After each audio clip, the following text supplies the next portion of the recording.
Bismillahirrahmanirrahim. Assalamualaikum warahmatullahi wabarakatuh. Pada video kali ini saya akan menjelaskan mengenai uji hipotesis. Dalam melakukan uji hipotesis terdapat 5 langkah yang harus dilakukan. Yang pertama, merumuskan hipotesis. Dalam merumuskan hipotesis terdapat 2 hipotesis yang digunakan, yaitu hipotesis nol dan hipotesis alternatif. Yang kedua, menentukan taraf signifikan. Dalam pengujian hipotesis, taraf signifikan yang digunakan biasanya 1%, 5%, dan 10%. Yang ketiga, menentukan statistik uji.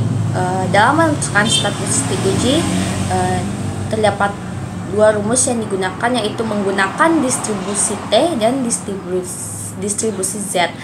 Tapi dalam menggunakan distribusi T atau distribusi Z terdapat kriteria yang perlu diperhatikan. Yang keempat, menentukan kriteria pengujian, yaitu kita melihat apakah HO ditolak atau HO gagal ditolak. Yang terakhir, membuat kesimpulan. Dalam membuat kesimpulan terdapat 2 kesimpulan, yaitu apakah kita menolak HO atau kita gagal menolak HO. Untuk video lebih jelasnya, mari kita saksikan.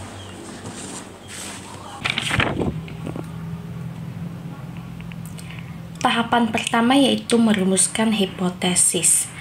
Pada tahap ini ada 2 hipotesis yang harus ditentukan, yaitu hipotesis nol atau dilambangkan dengan H0 dan hipotesis alternatif yang dilambangkan dengan H1 atau biasa juga HA.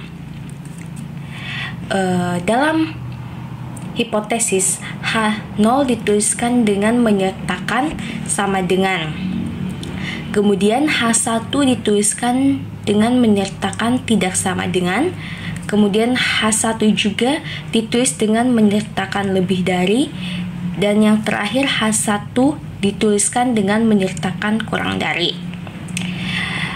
Jika kita menggunakan H1 tidak sama dengan, berarti kita menggunakan hipotesis 2 arah. Seperti yang kita arsir pada gambar, berarti kita menggunakan hipotesis 2 arah. Selanjutnya, jika kita menggunakan H1 lebih besar, maka kita menggunakan hipotesis 1 arah. Itu berlaku juga dengan H1 kurang dari. Untuk lebih besar, daerahnya yaitu ke kanan. Untuk lebih kecil, arahnya yaitu ke kiri. Ini menggunakan 1 arah.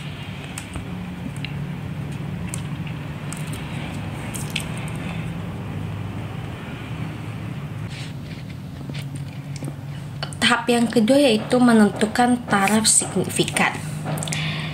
Taraf signifikansi adalah besar kecilnya risiko atau peluang kita membuat kekeliruan menolak hipotesis yang seharusnya kita terima.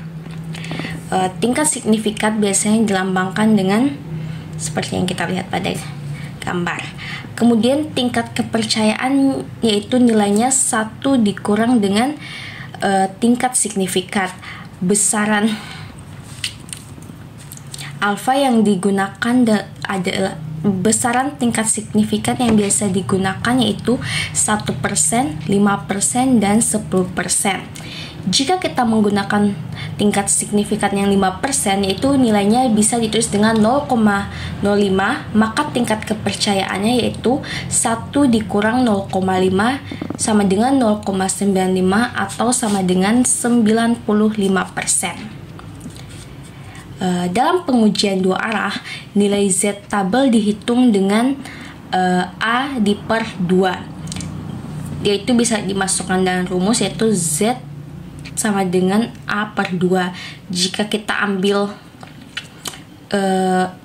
taraf signifikannya yaitu 5%, berarti kita tulis dengan Z sama dengan 0,05 per 2, hasil sama dengan Z-nya sama dengan 0,025. Maka hasilnya 195. Kenapa hasilnya 195? Karena 0,5 dikurang dengan 0,025 hasilnya sama dengan 0,475. Dan jika kita melihat ke tabel Z, nilai 0,45 itu masuk ke 1,96. Dan kenapa hasilnya 1,96?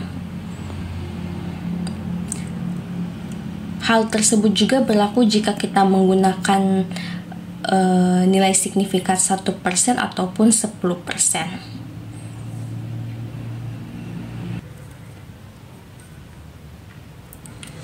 Yang ketiga, menentukan statistik uji. Dalam menentukan statistik uji, yang digunakan tergantung pada beberapa hal, yaitu tujuan penelitian, jenis data pada penelitian, dan banyaknya variabel yang ada. Misalnya kita menggunakan satu sampel, maka akan ada dua rumus yang bisa digunakan, yaitu distribusi T dan distribusi Z. Namun, ada beberapa hal yang perlu diperhatikan jika menggunakan distribusi T ataupun distribusi Z. Yang pertama itu, untuk distribusi T itu, N harus lebih kecil dari 30. Untuk Z, nilai N lebih besar dari 30. Terus yang kedua,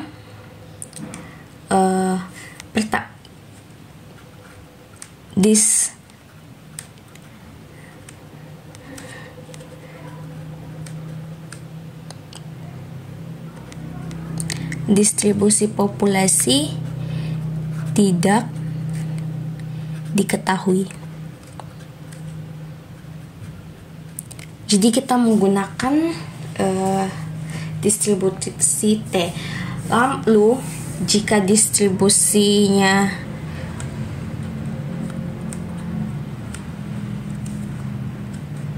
normal, maka kita menggunakan distribusi Z. Yang keempat, menentukan kriteria pengujian, yaitu di mana kapan HO ditolak dan kapan HO gagal ditolak. Kriteria pengujian tergantung pada arah pengujian yang digunakan. Misalnya, HO ditolak bila jika menggunakan uji dua arah, yaitu nilai uji statistik kurang dari nilai tabel yang mana dan nilai statistik uji lebih besar dari nilai tabel. Jika menggunakan uji satu arah, jika arahnya ke arah kanan, maka nilai statistik uji lebih besar dari nilai tabel. Kemudian jika menggunakan arah kiri, yaitu nilai statistik uji lebih kecil negatif nilai tabel. Itu adalah jika H ditolak. Dan yang terakhir yaitu membuat kesimpulan.